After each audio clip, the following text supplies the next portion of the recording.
Chávez digirió muy mal el llamado marxismo-leninismo, que se sustenta en la llamada lucha de clase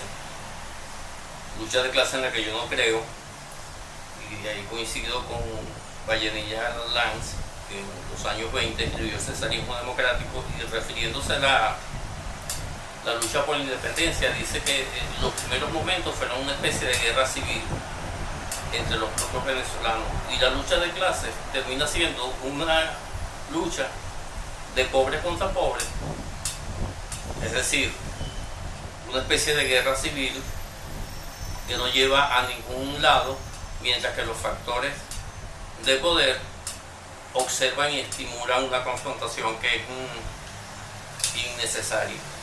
Entonces, esa es la diferencia entre Caldera y Carlos Andrés Pérez, Lucinchi, Luis Guerrera, y lo que hoy, esto que instaló Chávez y que continuó desarrollando Maduro de un modo mucho más radical que lo que hizo Chávez. Maduro es un estalinista, un peón de Raúl Castro. Él se formó en Cuba junto con Eduardo Piñate y otros que están allí. Te lo digo con propiedad porque yo fui fundador de la Liga Socialista, fui miembro de su dirección, y a finales de los 70 se escogieron 10 personas del país que se enviaron a La Habana a curso de formación por un año. Entre ellos, de Caracas, habían varios, pero recuerdo mucho a Nicolás, que estudiaba en el Liceo Ábalos con Juan Barreto y con Vladimir Villegas, y Eduardo Piñate, que estudiaba en Vargas, alias Ramón, Eduardo Piñate. Ese modelo llamado socialismo, que le ponen el apellido del siglo XXI, ellos hablan de la comuna, y ¿quién planteó las comunas? Marx, cuando a mediados del siglo XIX, hizo las revueltas allá en Francia. Entonces es un modelo obsoleto que no ha funcionado en ninguna parte del país y del mundo, pero además con una alta dosis de militarismo. A mí, por cierto, me llamó la atención mucho, se lo comentaba a una persona ayer, que a propósito de la revolución sandinista se realizaron actos y quien asistió por Venezuela fue el ministro de la Defensa. Yo no entiendo por qué fue Padrino López. Y hay una tendencia militarista en América Latina, y en Nicaragua se observa perfectamente, en Venezuela también. En Venezuela no hay un gobierno, está Nicolás por el ala civil, que es como la mampara, pero si tú revisas, la estructura de gobierno es militar. La mayoría de los ministros son militares, la mayoría de los gobernadores son militares, la mayoría de los alcaldes son militares. El PSUV lo controla Diosdado Cabello. Entonces Nicolás es así como el maquillaje de un gobierno militar. Yo creo que Nicolás es la vocería de unas decisiones que están más allá de él, y que el poder real es el poder que detenta Diosdado Cabello. Es más, yo lo voy a decir aquí por primera vez públicamente, el único partido más o menos serio y homogéneo que existe en Venezuela son las Fuerzas Armadas. Eso es el único partido, y de algún modo lo controla Diosdado Cabello. La promoción de Diosdado son ahorita los miembros del alto mando militar. Diosdado fue el número 2 en su promoción, mientras que Alejandro Andrade fue 140 de esa misma promoción, y Vierba Mora fue 70. no es un gobierno homogéneo. Yo siento que el sector militar es mayoritario y es decisivo, pero con todo el liderazgo que tiene Diosdado, allí también hay fracturas y facciones, ¿no? Yo creo que el elemento decisivo que une al gobierno, tanto civil como militar, es el delito. Eso es lo único. Los chinos son muy pragmáticos. Yo pongo el ejemplo siempre, cuando me toca hablar de ese tema, el caso de Allende. Le dieron el golpe a Pinochet, todos los países del bloque socialista retiraron sus embajadores y rompieron relaciones con Pinochet, menos China. Menos China. El interés de ellos es muy pragmático y es esencialmente económico, mientras que no se le metan en su área de influencia, que es Asia, la parte asiática que ellos, Vietnam, Camboya, ese sector, pero en el mundo en general son sus intereses comerciales. De hecho, por las sanciones de Trump, la empresa china, el gran aliado con el que Nicolás se enjuagaba la boca, se retiró ayer del tema petrolero venezolano, que además el tema petrolero venezolano está como el tema de la caña de azúcar en Cuba, que era el principal rublo, y con la revolución cubana se vino abajo. Eso está ocurriendo con el petróleo. Entiendo que estamos por los 700.000 barriles, algo así. Rusia está jugando un papel muy pragmático, porque tiene muchos intereses económicos, principalmente deudas que tiene el gobierno venezolano por la cantidad de armamento que han vendido en Venezuela, y tienen que cobrar. Pero Rusia, a mi modo de ver, si Khrushchev y Kennedy llegaron a un acuerdo con el tema de la crisis de los cohetes en el año 62, en plena Guerra Fría, ¿tú crees que Rusia, que es un gigante territorialmente, pero económicamente no lo es, va a hacer inversiones? Para mí lo más preocupante en Venezuela, en América Latina, tiene que ver con la presencia de grupos armados informales, llámese FARC, llámese ELN, llámese Ejército de Liberación Popular, coordinadora Simón Bolívar. En fin, eso para mí es lo más preocupante, y entiendo que tienen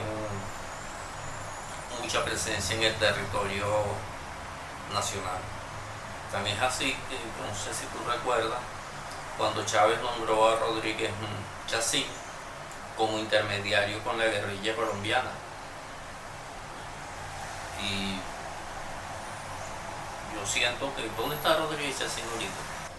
Hay que tener cuidado en los juegos de inteligencia y de contrainteligencia, porque por lo general uno termina repitiendo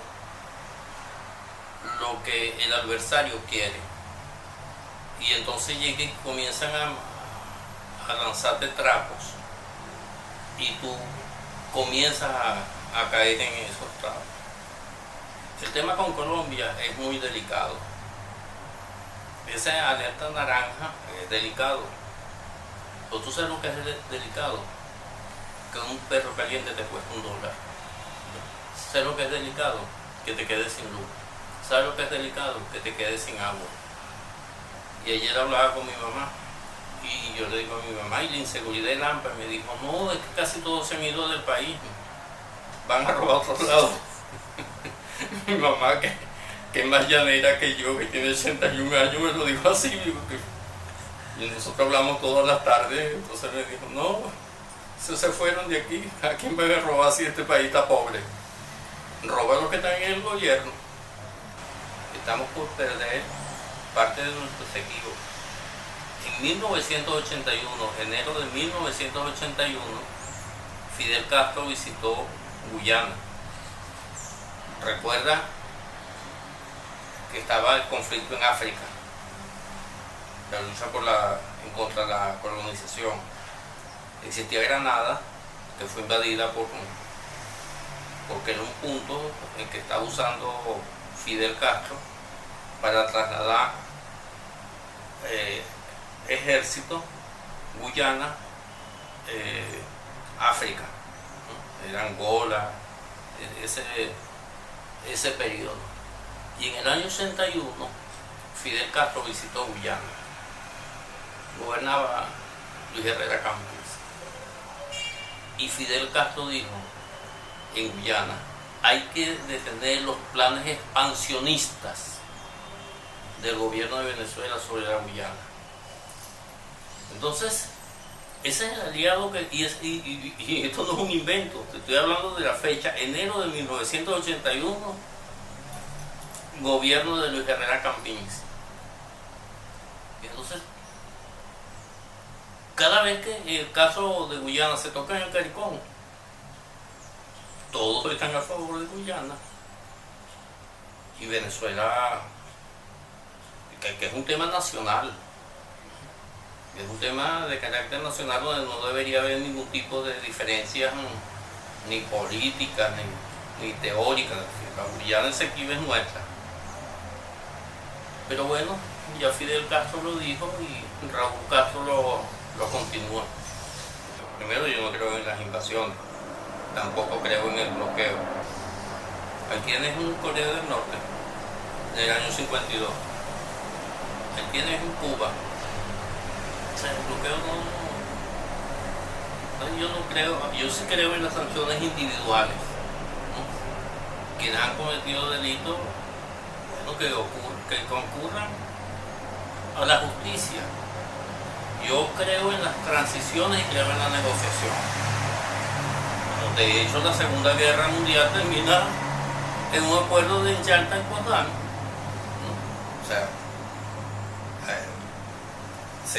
la guerra de Vietnam son acuerdos, ¿no? Entonces, yo sí creo en las negociaciones de todo tipo. Tú tienes que negociar con tu mamá, con tu hermano, con tu pareja y con los vecinos. Entonces, la negociación es una cuestión imprescindible. Ojalá que los esfuerzos de Noruega lleguen a feliz término. Lo he dicho en algunos foros por chat que tenemos, un grupo de amigos, por lo general, de quienes militamos en la llamada izquierda. Cuando hablamos de lo de Oslo, y se lo dije a Vicente Díaz hace como 15, 20 días que nos reunimos, yo dije: bueno, Vicente, ahí en Barbados hace falta el partido. Me dijo: no, pero ahí está Héctor Rodríguez, Jorge Rodríguez. Y le dije: no, el partido es las Fuerzas Armadas. Y yo no veo a nadie de las Fuerzas Armadas. Hace falta el partido. Y entonces me dijo: bueno, yo creo que hace falta. Si no Diosdado, alguien que mande padrino, si no es que es padrino. ¿Y representan el mismo factor padrino que Diosdado? Pueden haber diferencias, pero como te digo, en el gobierno nos une el delito. Y con este tema de el tráfico de drogas, eso es un tema muy delicado, y desgraciadamente Venezuela es hoy un escenario de tránsito para la exportación. Yo no puedo acusar a fulanito, como hacen algunas personas, porque yo no tengo elementos para hacerlo. Pero de que ahí Venezuela se convirtió en un mecanismo para la exportación de la coca, eso es evidente. Ahora, los nombres y apellidos no lo sé, y no puedo ser irresponsable en señalar.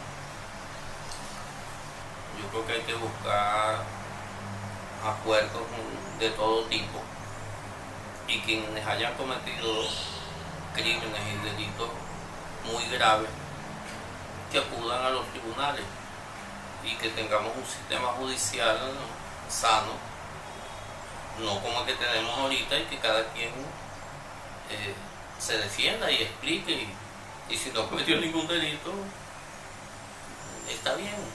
En el país nadie sobra. Eso a mí me parece que es una tontería decir, es que fulanito de tal es chavista o es yo no sé qué cosa. Yo digo, bueno, pero cayó Pérez Jiménez y existió la Cruzada Cívica Nacionalista y hubo casi una enmienda a la Constitución para que Pérez Jiménez no fuera senador. O sea, aquí cabemos todos. Te estoy poniendo un ejemplo nacional para no irme, pero el mundo está lleno de ejemplos de reconciliación y de reencuentro. El odio no lleva a ninguna parte. En el gobierno hay matices, hay diferencias, y si nosotros no logramos entender esos matices, esas diferencias, no vamos a poder entenderlo. Aristóbulo se inició en la Acción Democrática. Me van a decir ahora que Aristóbulo es marxista-leninista. Me van a decir que Aristóbulo y Diosdado es lo mismo. O Nelson Merente. O Elvis Amoroso. O sea, no, son distintos, así como también es distinta la oposición. En la oposición hay, y eso hay que asumirlo con... Ahora, si la oposición entendiera esto, pudiese negociar mejor con el gobierno y no verlo como un bloque, porque entonces meten a todo en un paquete, tanto los civiles como los militares, tanto los que se formaron en Cuba como Nicolás y Eduardo Piñate, como los que no se formaron en Cuba como Aristóbulo y otros, para seguir con el ejemplo de Aristóbulo. Y también en el sector militar son distintos. Y yo siento que allí la oposición no lo ha entendido. Pero el gobierno sí ha entendido las diferencias entre la oposición. Y entonces mete el dedito y estimula las diferencias. Ahorita hay una campaña contra Henry Ramos. Estoy en un foro que se llama Pura Política. Ya le señalé, pero no es suficiente con lo que dice el gobierno de la oposición para que nosotros nos dediquemos a hablar mal de nosotros mismos. O sea, me parece que es ceguera política con una alta dosis de estupidez. Entonces, eso no...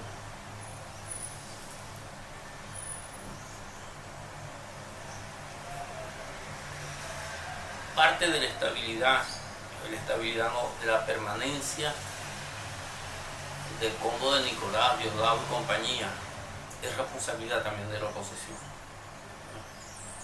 Es responsabilidad de la oposición. Porque si tú no tienes... Mira, para mantenerse en el poder, tienes que tener unidad de mando, vocación de poder y recursos. Eso lo tiene el gobierno. Con todas las diferencias que tienen unidad de mando. Ellos sus trapos los lavan entre ellos mismos. La oposición no tiene unidad de mando. Ahorita hay una campaña con lo que llaman el G4. Yo digo, bueno, está bien, existe el G4, son los grandes partidos. Me parece que es un acto de sectarismo, pero bueno, es lo que... Ahora, los otros, en lugar de estarle cayendo a piña al G4, entonces conformen el G8, reúnanse todos y monten una, y entonces tienen una unidad de mando. Pueden tener vocación de poder, el gobierno tiene vocación de poder. La oposición con sus enredos no tiene vocación de poder. Y los pocos recursos que tiene, que yo no conozco la cantidad ni cómo las usan, deberían administrarlo con el propósito de desalojar del poder, no del país, porque ellos van a seguir existiendo. El PSUV es una realidad, querramos o no, es una realidad. Así como existió Pérez Jiménez, se fue y quedó cruzada la Cívica Nacionalista. ¿Qué vas a hacer? O sea, tienes que entenderlo. Y si hay un proceso electoral y sacan yo no sé cuántos diputados o ganan gobernaciones, bueno, que las elecciones ahorita son, hasta ahora son de legislativas, que deben empatarse, es lo que tengo entendido, que el año que viene van a haber elecciones presidenciales también. Ojalá que ocurra, pero a los gobernadores no los puedes tocar, porque ya ellos fueron electos, lo mismo que los alcaldes. ¿Qué seguridad hay de que existan elecciones presidenciales junto con las parlamentarias el año que viene? ¿O es un corrillo? Bueno, no te puedo hablar de seguridad, pero en los escenarios que yo conozco, por las reuniones que tengo, no pertenezco a ningún partido, entonces no estoy pero sí hago reuniones sobre todo con los constituyentes. Nosotros hace 3 meses hicimos un evento donde asistieron 16 constituyentes y otros firmaron porque no están aquí o porque no pudieron venir. Y constituyentes del 99. del 99. Lo otro, eso no es una constituyente. ¿Tú sabes cuánto tiempo duró la constituyente de Fidel Castro? 12 años. Y entonces yo se lo comenté a unos amigos y me dijeron, el sectarismo te está llevando a locura, eso no puede durar tanto tiempo, en Venezuela no va a durar. Y bueno, mira para cuánto vamos, porque Fidel Castro por la constituyente gobernó por decreto. Son situaciones históricamente distintas y realidades distintas. Yo se lo dije a Chemer en un acto de un libro de Eduardo Fernández. Nos encontramos donde estaba bautizando el libro. Y yo le dije, Chemer, ya va para un año y no hay el primer artículo de la Constitución, y nosotros en 6 meses hicimos una Constitución y cohabitamos con el poder, que era el antiguo Congreso, y me dijo, eso está ya casi listo.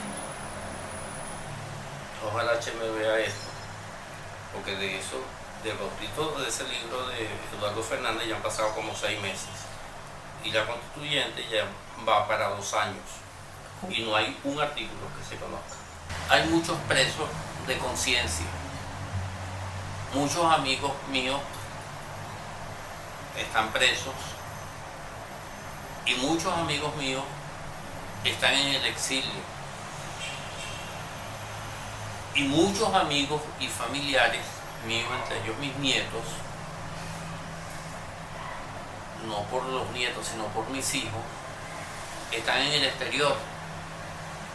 Porque lo que han generado es una política en que la gente ha tenido que irse. Ahora, está Rodríguez Torres preso, está Requesén,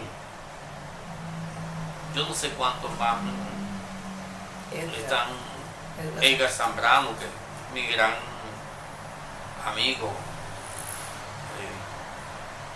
preso injustamente. Ahora, ¿hasta dónde puede durar esto? Un hecho histórico y bien interesante es que este régimen tiene más presos políticos que Marcos Pérez Jiménez, para que tengamos una idea. De modo que, y te estoy hablando, así como te hablo de civiles, te puedo hablar también de Rodríguez Torres, Rodríguez Torres era capitán el 4 de febrero del 92 y su misión era tomar la Casona, cosa que por fortuna no logró, y terminó siendo por mucho tiempo director del SEBIN, DICI-SEBIN, y luego ministro de Relaciones Interiores. Y ahí lo tienes.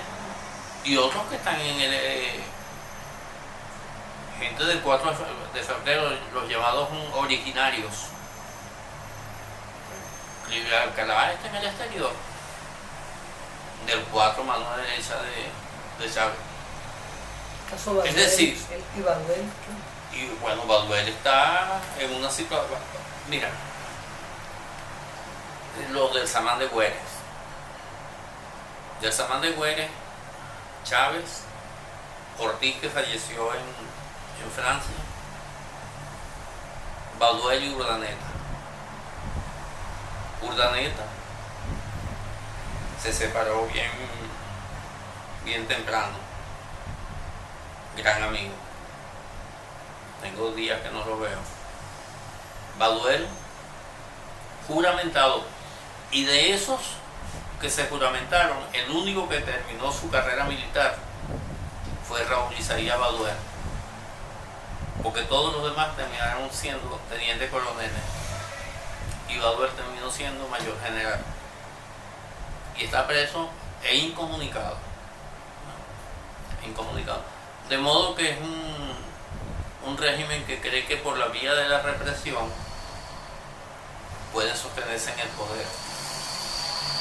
Cuba es una isla con una tradición cultural, política distinta a la venezolana.